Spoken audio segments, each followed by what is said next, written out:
This is Make It Plain. Make It Plain. MIP With Masamela Matfumo. Mark Thompson. Make It Plain. Get woke.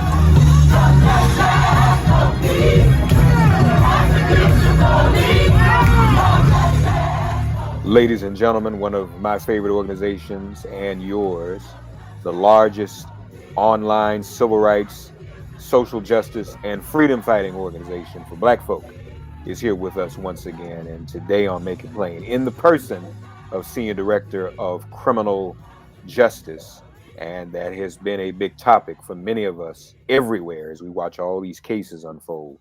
Scott Roberts is with us with Color of Change.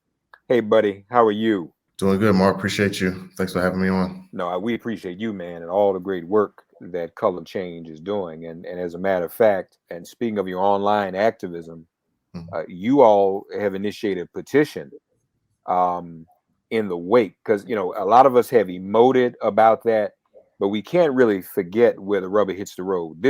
There were people out there involved in protests that Kyle Rittenhouse chose to kill and maim. We've seen these cases in Florida, or what is it, the governor in Florida, I guess, giving people incentive to harm protesters.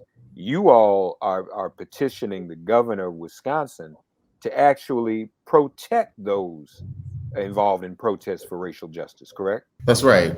You know, in addition to this kind of vigilante violence that we saw from Kyle Rittenhouse, there has been an effort to really, from a legal standpoint, through legislation, put more pressure on protesters and to intimidate them and to put their lives in danger, and endangering them by passing laws that justify and excuse similar acts of violence against protesters, specifically being able to hit protesters if they're blocking intersections. We've already seen cases like that, you know, or incidents where prosecutors have not brought charges against people who have driven through protests, you know, and there have been over 100 bills introduced around the country. And, you know, we see this in connection to the fight for voting rights, you know, that over the last few years, we've really seen the increase in Black political power, whether it be at the ballot box or in the street. You know, this was the largest protest movement in the history of the country last summer in defense of Black lives. And so there has been a backlash. And so, again, 100 bills have been introduced in states all over the country. You know, some of them are introduced in places where they have no chance, but in some places like Oklahoma, like Florida, these bills are passing, and they raise the punishments, you know, in the justice system against protesters. They, again, endanger folks by creating justifications for people who commit acts of violence against protesters. It's an effort to pull back our right to protest and to criminalize protest. And so a bill like that was introduced this year in Wisconsin, where, you know, Republicans have control of the legislature, but there's a Democratic governor. And because of efforts, you know, by folks in Wisconsin, we chipped in as well, mobilizing our membership against the bill. We were able to stop it, but we're expecting it to come back this year. And so we're calling on the governor, but also the legislature, you know, to block that, to stop it. We've also been, we issued an open letter several months ago to the Department of Justice, asking them to do the same types of things they do in these voting rights cases, to stand up and, you know, take legal action to block some of these things that are threats to people's, you know, constitutional rights. So we've had a couple of meetings with them, and we're, you know, of course they can't talk to us about what they're going to do from a litigation standpoint, but we're just trying to get those interventions, because we know in a lot of these places, the folks who have the power from a legislative standpoint are going to continue to do this type of thing. So we wanted to try to focus people's attention on this issue. We've really been working on it all year since we've seen the legislation, but in this moment where we're seeing acts of violence against protesters being justified through the criminal justice system, it felt like the right intervention to make in the moment. And yeah, folks can check us out at colorchange.org or on your social media platforms and see that petition. And there's going to be, you know, follow-up actions that we'll be taking for sure. And you say there are 100 bills. Over 100 bills introduced, so just like with voting rights, right? You know, we saw it immediately, you know, in pretty much every state. Sometimes it's just some fringe Republican, but in too many of these places, they have the power. Who have a fringe the fringe conservatives are the ones in power, right? So they, in places like Florida, just like they moved, a bill to restrict voting rights there, they've done the same thing in terms of protest. Folks on the ground, like the Dream Defenders, have been pushing back, against that effort, and there's a lawsuit. And again, we've been calling on the Department of Justice to issue a statement of support to bolster that case. So we're hopeful. There is an injunction right now against that law in Florida, which I think is evidence that there's real constitutional questions in terms of whether it's even legal for them to do this. But we also have to build the political power, to stop these types of attacks, on our rights. Constitutional question is pretty much what, First Amendment, right? Yeah. Do you have the right to protest, right? And folks, that's not Amendment 3, 4, 5. This is Amendment 1. When they was writing amendments, that's the first thing they wrote down. Now, folks want to run around and say, "Oh, the Second Amendment is sacrosanct," even though that is left open to misinterpretation. Yeah, you can't misinterpret the one that has a number 1 beside it. That's right. It is, Mark. It's a different set of rules for us. And we want to police how we protest. Also, one thing about this movement, I had the pleasure, or more so the privilege, because there's no pleasure, when we're fighting for our lives here. Correct. But I've had the privilege to work with a lot of the emergent youth organizing groups around the country here at Color Change, but also I worked with a group advancement project, which I know you're super familiar with, that works with grassroots groups around the country.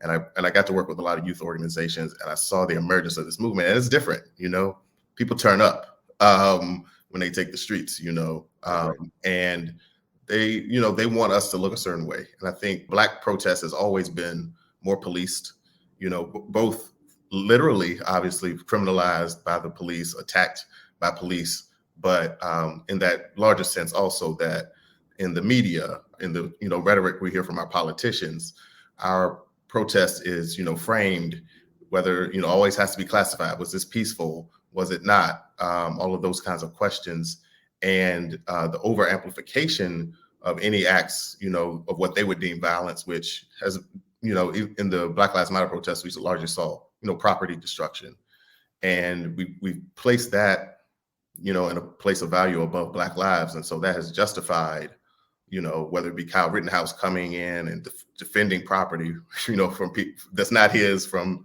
people who aren't really there to do any damage to it, to, justifying these laws that are moving in states around the country as a reason why we need to block our protests. But, I think there's just a frankly white supremacist frame around Black protests that generates this type of reaction. No, there's no question about it. More MIP after this message. And the key word you used also was emergent, right. Because we're growing, the movement is growing, the resistance is growing, especially within our community, and it grows proportionally to the attack against us. So there's going to be more activism as a result of what happened in the Rittenhouse trial. And looking back on it, I wonder if the prosecution, maybe they did and I missed it. So if they did do it, forgive me. But you wonder now if that is not an argument that also should have been made. Because I've seen that made in court. The decisions that a jury can make can either enable or co-sign ongoing behavior. So, because that's a fundamental question. I think that's where we are. Use the word vigilante too, Scott. Are we just going to allow people to just do vigilante justice as they did in the Wild Wild West, as they did when the fugitive slave laws were in effect? I mean, is that where we're going? Are we going to just, make Zimmermans and Rittenhouses ubiquitous, and does the average American serving on a jury, is that what they really want? I mean, I think that's a question that needs to be asked and answered. Yeah, I think, self-defense is another area of, our justice system that has, not been applied fairly along racial lines, we know, right? So, it has enabled white vigilantism. I mean, they've justified gathering Black people, capturing a Black person, doing extrajudicial execution through lynching, for decades, because of something that the person was accused of doing, maybe days ago. Never, never mind in the moment, right? Right. And now we're seeing, I think, with a combination of these open carry laws, more opportunity for conservative activists, especially, and extremists to show up in these spaces, agitate, and then be told that whatever they do in response to what they agitate is justified, right? And we don't see that type of, understanding or grace extended to our folks, right? Like someone asked me if I thought we would see more people showing up to our protests armed now. I said, well, I doubt a lot of Black activists going to show up armed because we know how that goes, although there are groups, that, have been doing that work and, that's their rights. But, we know the law is not going to be applied equally, No. Yeah. No. And then whether the law is applied or not, we are looked upon differently when we're armed. Right. We are just, and that's the other thing that's unfair. There's a perception of us armed versus a perception of them armed that is also unfair. Why can they be armed and be looked at as one way, and when we're armed and ain't even doing nothing? First of all, when we're armed, the Rittenhouse incidents don't even happen. If anything, sometimes it's often a dramatic display, but that's about as far as it goes.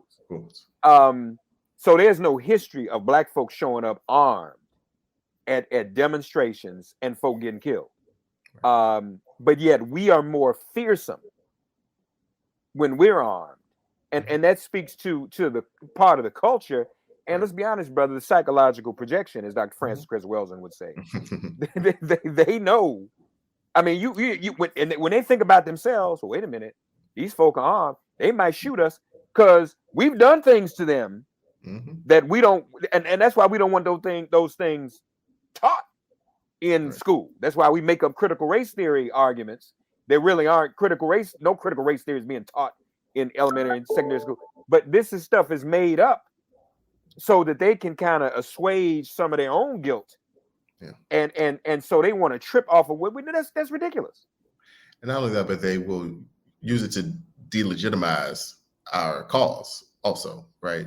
If depending on the optics of our protests, or just if one individual actor sets the trash can on fire, they will focus in on that and frankly leverage the like as you said, the kind of deep set cultural norms and understandings about Black people, that we're more violent, and then use that to delegitimize our movements. And I think it makes it harder to win.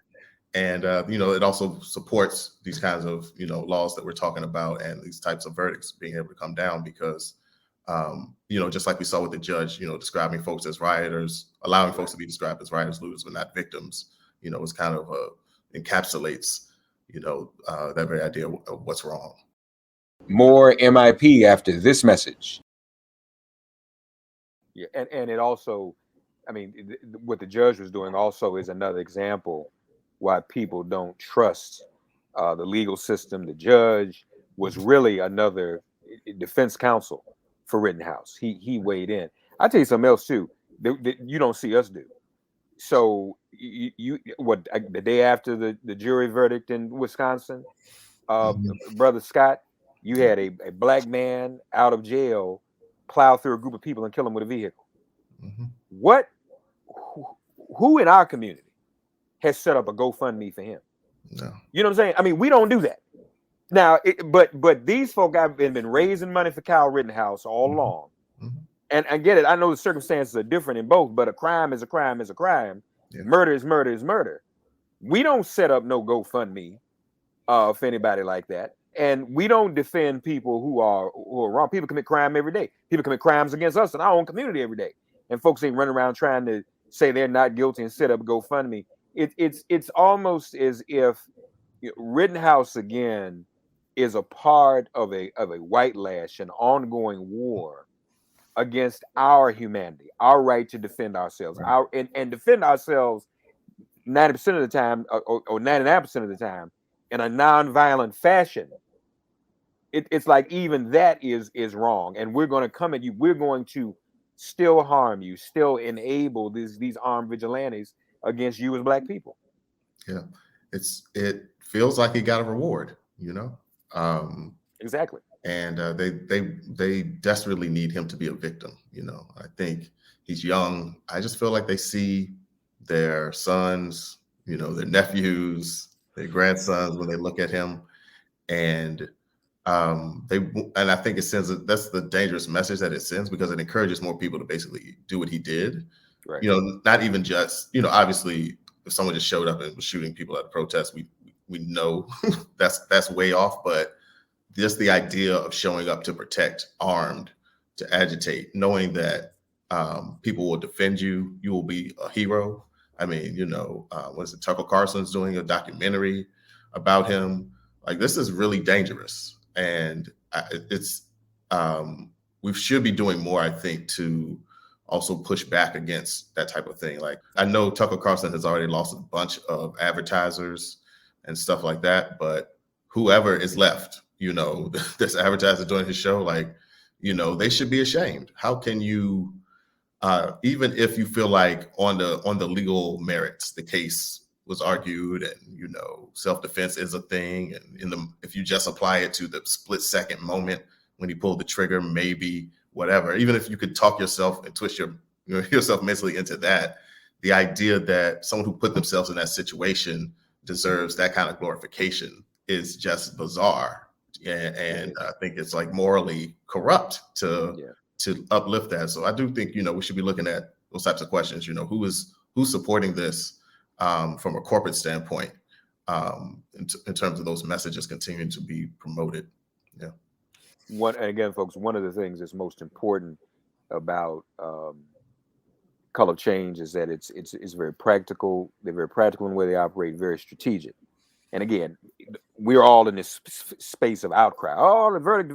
Okay. But our movement depends upon us taking focused, direct action. And so what Color Change is doing, right, Scott, is saying, okay, we feel this type of way about this, but here's something very specific and very directed that you can do to deal with that, because that's really what it boils down to. Will Rittenhouse be able to do this again? Will others like him be able to do it when we are out in the streets protesting for racial justice? And so if you go to colorchange.org, you can sign the petition for Wisconsin. And presumably, Scott, you guys are going to be looking, I guess, at how to deal with some of these laws in some of these other states too, right? We've got campaigns on some of the other states, like I said.